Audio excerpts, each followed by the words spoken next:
নমস্কার। আমরা আজকের এই সান্ধ্যকালীন আসরে আমরা কতগুলি প্রশ্ন আমার মনে জেগেছে, সেই প্রশ্ন নিয়ে আলোচনা করব। পতঞ্জলির ভাষ্য থেকে এই প্রশ্নগুলো আমার মনের মধ্যে উঠেছে। যেমন মহামতি পতঞ্জলিতে অষ্টযোগের কথা বলা হয়েছে। অষ্টযোগ হল যম মানে নৈতিকতা, নিয়ম, সশৃঙ্খলা, আসন বসার ভঙ্গি, যে ভঙ্গিতে সুখাসন, যে ভঙ্গিতে মানুষ তৃপ্তি লাভ করে, শান্তি করে বসে। প্রাণায়াম, প্রাণায়াম শ্বাস প্রশ্বাসের নিয়ন্ত্রণ। প্রত্যাহার, ইন্দ্রিয় নিয়ন্ত্রণ, এটা দ্বার্থবোধক, মানসিকভাবেও শারীরিকভাবেও। ধারণা, একাগ্রতা, ধ্যান তো কী বলবো আমরা জানি। আর সমাধি হচ্ছে ঐক্য, সেই বিশাল শক্তির সঙ্গে ঐক্যবোধ করা। আচ্ছা, এই যে যম সামাজিক আচরণ শুদ্ধি, যেমন অহিংস, সত্য, অস্তেয়, চুরি না করা, অস্তেয় মানে ব্রহ্মচর্য সময়ে পালন করা, অপরিগ্রহ, দান না গ্রহণ করা, অপরিগ্রাহী হওয়াটা দরকার। নিয়ম হচ্ছে ব্যক্তিগত শুদ্ধি, যেমন শৌচ, সন্তোষ, তপস্যা, স্বাধ্যায় মানে হচ্ছে জ্ঞান অর্জন, এবং ঈশ্বর প্রণিধান, ঈশ্বরের উপরে বিশ্বাস রাখা। আসন তো বলেছি, প্রাণায়াম বললাম, প্রত্যাহার বলেছি, ধারণা এটা নিয়েও আমাদের আলোচনা হয়েছে, ধ্যান, সমাধি, এই যে অষ্টযোগ, এর দ্বারা আমরা কি পাচ্ছি সেটাই মূল আলোচ্য বিষয়। পাচ্ছি অষ্টসিদ্ধি। এই অষ্টযোগ দিয়ে আমরা অভ্যাসের দ্বারা অষ্টসিদ্ধি লাভ করছি। অষ্টসিদ্ধি কি? অনিমা, মহিমা, লঘিমা, গরিমা, প্রাপ্তি, প্রাকাম্য, ঈশিত্ব, ব্যাসিত্ব। প্রশ্নটা এখান থেকে। অনিমা মানে হচ্ছে সূক্ষ্ম বা পরমাণু সমান হয়ে যাবার ক্ষমতা। একটা মানুষ এমন যোগ সাধনায় এমন ক্ষমতা লাভ করলো যে সূক্ষ্ম হয়ে একদম পরমাণুর সমান হয়ে গেল। এটা পসিবল, সম্ভব? এটা কোনোভাবে কোনো দিক দিয়ে বিশ্বাসযোগ্য? পদার্থবিদ্যা একথা মানে না, তা না মানুক, কিন্তু অ্যালকেমিরাও মানত না যে একটা মানুষ অনিমা সিদ্ধি পেলে সূক্ষ্ম হয়ে পরমাণুর মতো হয়ে যাবে।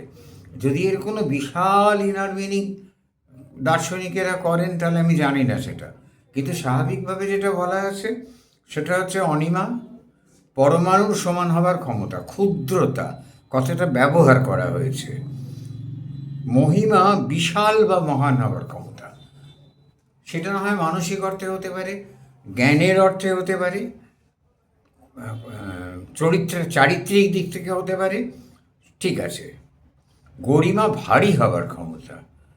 ভারী কী ধরনের? যোগ সাধনায় দেহের ওজন বাড়িয়ে ফেলা যায় শুনেছি, ভারী হওয়ার গরিমা মানে আমার যা ওজন 52 কেজি, সেখান থেকে আমি 152 কেজি করে নড়াতে পারবে না কেউ আমাকে কিছুক্ষণের জন্য। সম্ভব? কোনো রকম বাস্তব জ্ঞান সম্পন্ন মানুষ বলবেন, এটা মেনে নেবেন, এটা সম্ভব, এটা হতে পারে। রূপক থাকলে জানি না, স্বাভাবিকভাবে এটাকে কোনোভাবে মানা যায়? আমার তো মনে হয় এটাকে কোনোভাবে মানা যায়, এটা যে ওজন বাড়িয়ে ফেললাম, আমায় কেউ টেনে সরাতে পারলো না। লঘিমা, হালকা হবার ক্ষমতা। এই হালকা হওয়ার ক্ষমতা মানে পরিষ্কার বলা হয়েছে শূন্যে ভেসে বেড়ানোর ক্ষমতা, জলের ওপর ভেসে থাকা। দেখুন, জলের ওপর ভেসে থাকা খুব ভালো সাঁতার জানলে, সাঁতার যারা জানে, আমরা ছোটোবেলায় চিরকাল সাঁতার কেটেছি, আমরা জানি, খুব ভালো সাঁতার জানে, জলের ওপরে হাত পার কোনো মুভমেন্ট না করে বেঁচে থাকা যায়, তার জন্যে লঘিমা সাধনা লাগে না। আর হাওয়ায় ভেসে ঘুরে বেড়ানো, আবার অদৃশ্য অবস্থায় লঘিমা, কেউ বিশ্বাস করবে এই ক্ষমতা নাকি হনুমানের ছিল? হনুমানজি, হনুমান চালিসা, হনুমানজি, তাই এই বজরং বলি, তিনি নাকি এই ক্ষমতার দ্বারা লঙ্কায় প্রবেশ করেছিলেন। আর কারোর এই ক্ষমতা আমি তো শুনিনি, বা দেবতাতে ছিল, নিশ্চয়ই থাকতে পারে। প্রাপ্তি, পঞ্চম যে সিদ্ধি, যে কোনো কিছু প্রাপ্তির ক্ষমতা, মানে আমি যা চাইবো তাই পাবো। বস্তু কি পাওয়া যায় ওভাবে? মানসিকভাবে যা চাইবো তাই পাবো সেটা না হয়। বস্তু কি এভাবে পাওয়া যায়? জানি না। আমার এগুলো প্রশ্ন, আমি ছোট করছি না, চ্যালেঞ্জ করছি না। আর এগুলো আমার একদম ব্যক্তিগত। যারা যে জানবেন, যারা জ্ঞানী মানুষ, যারা জ্ঞানী দার্শনিক, দর্শন নিয়ে পড়াশুনো করেছেন, তারা আমাকে ঋদ্ধ করুন। আমি এটা জানতে চাইছি। প্রাকাম্য, ইচ্ছা পূরণের ক্ষমতা। বারবার বহু জায়গায় পড়েছি, বলেছে যে ষড়ৈশ্বর্য, মুক্ত পুরুষের ষড়ৈশ্বর্য ইচ্ছামাত্র উপস্থিত হয়। কি উপস্থিত হবে? মেটেরিয়াল কি তৈরি হয়ে যাবে বাস্তবে? এটা সম্ভব? ঈশিত্ব, প্রভুত্ব বা নিয়ন্ত্রণের ক্ষমতা, এটা যদি নিজের ওপরে প্রভুত্ব হয়, নিজের রিপুর ওপরে প্রভুত্ব হয়, খুব ভালো কথা, ঠিক আছে। নিজেকে নিয়ন্ত্রণ করা অত্যন্ত কঠিন কাজ। মন অসম্ভব চঞ্চল এবং সে খুব অবাধ্য টাইপের। তাকে নিয়ন্ত্রণ করা সাধনার দ্বারা, যোগ সাধনার দ্বারা সম্ভব, শুনেছি। সেটা বিরাট ব্যাপার। ঈশিত্ব মানে এই প্রভুত্ব শব্দের অর্থ যদি নিজের ওপরে হয় তাহলে কোনো অসুবিধা নেই, কিন্তু এই প্রভুত্ব শব্দের অর্থ যদি আক্ষরিক অর্থে হয় যে আমি একটা গোষ্ঠীর ওপরে প্রভুত্ব করব, আমি দেশের ওপরে প্রভুত্ব করব, আমি শিষ্যবর্গের ওপরে প্রভুত্ব করব, তাহলে তো এটা আদরণীয় হতে পারছে না, গ্রহণীয় হতে পারছে না। তাহলে কার ওপরে প্রভুত্ব? আমার রিপুর ওপরে, ভীষণ ভালো জিনিস। কার ওপরে প্রভুত্ব? পারিব সকলের ওপরে, যাকে ইচ্ছে করবে বশ করতে পারবো। পরেরটাই যেটা বলছে, বশিত্ব, বশীভূত করার ক্ষমতা। বশীকরণ তো ভালো জিনিস না। তন্ত্রে বশীকরণ আছে বলে তন্ত্রের সেই জায়গাটাকে অনেকেই খুব অপছন্দ করেন। তন্ত্রে তো বশীকরণ বিদ্যা বিরাটভাবে আছে। আচ্ছা, তন্ত্র খুব ভালোভাবে আছে তন্ত্রে বশীকরণ। তন্ত্রে বশীকরণের আবার কিন্তু অন্যরকম ব্যাখ্যাও দেওয়া আছে। সেখানে বলা আছে যে নিজের মনকে বশ করা, নিজের মনকে বশ করা। কিন্তু আবার সেই পদ্ধতি দ্বারা অন্যকেও বশ করা যায়, সে কথাও বলা আছে। এখন যে যেভাবে নেবে, এখন এটা সম্ভব। কিন্তু আমার প্রশ্ন হচ্ছে, অনিমা, এই সূক্ষ্ম পরমাণু সমান হয়ে যাওয়া, গরিমা ভারী হয়ে যাওয়ার ক্ষমতা, লঘিমা হালকা হয়ে ভেসে বেড়ানোর ক্ষমতা, সম্ভব এগুলো?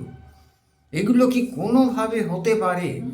আমার ধারণা হতে পারে না, অসম্ভব আমার ধারণা। আমি পড়াশুনো বিশেষ জানি না, মূর্খ মানুষ। আমি তবু বলছি, আপনারা যদি জানা থাকে আপনারা আমায় জানান। বা এমন কোনো লোককে, চলে গেছেন 284 বছর আগে বেঁচেছেন, বেঁচে তারপরে মারা গেছেন, এরম লোক বলবেন না।